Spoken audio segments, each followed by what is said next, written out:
Des produits comme le cyprodinyl, il est classé H351, ce qui ne vous dira rien, mais ça veut dire qu'il promeut le cancer. Hein. J'ai forcément touché quelque chose. La seule chose, en fait, auquel on pense, ce sont les fleurs. Les fleurs mettent-elles en danger nos fleuristes? On a analysé leur taux de pesticides en laboratoire. Notre enquête commence avec les images de Laure Marivin, au tribunal de Rennes. La fille de cette fleuriste est décédée d'une leucémie causée par la toxicité des fleurs. Quand les docteurs nous disent là, il faut s'attendre à un gros cancer, et qu'on nous montre les images, et qu'on se rend compte en fait qu'une grosse partie de ces os en fait sont noires en fait, sont nécrosées. Et là on se dit mais j'ai forcément touché quelque chose. Et là en fait la seule chose en fait auquel on pense, ce sont les fleurs. Un premier cas reconnu par la justice. La fleuriste manipulait des fleurs pendant sa grossesse, sans aucune protection. C'est à ce moment-là qu'il y a eu contamination. Et force est de constater que peu de fleuristes portent des gants. Vous ne mettez en fait jamais de gants?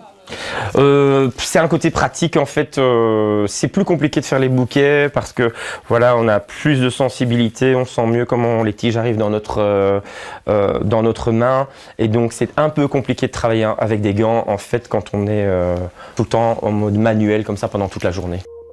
Ici, on travaille essentiellement avec des producteurs locaux. Alors, utilisent-ils moins de produits toxiques? Pour le savoir, nous avons analysé les roses bio belges et des chrysanthèmes de ce fleuriste. Nous les comparerons à des roses d'Éthiopie de supermarché. Les fleurs et les tiges seront broyées par un laboratoire pour en révéler leur substance. Une méthode déjà utilisée par ce scientifique il y a quelques années.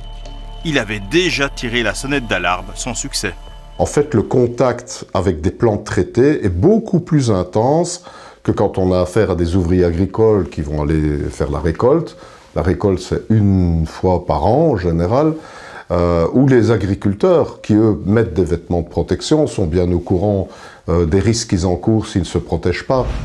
Résultat aujourd'hui, rien n'a changé.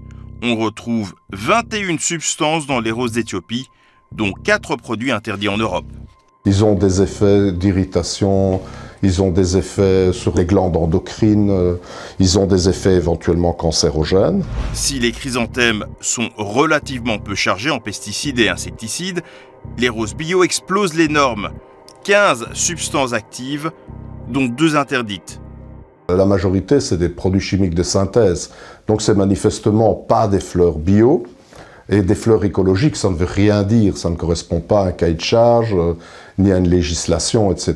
C'est du marketing, ça. C'est du marketing, c'est du greenwashing, c'est tromper le consommateur, franchement. Je tombe des nues parce que c'est une vente qui est vendue comme étant écologique, non pas biologique.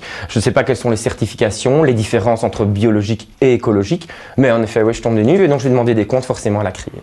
Pour les fleuristes, mieux vaut donc porter des gants ou au moins se laver systématiquement les bras et les mains après manipulation. Il est donc conseillé aux fleuristes de se protéger. Par contre, pour le consommateur, aucun danger car il ne manipule pas les fleurs.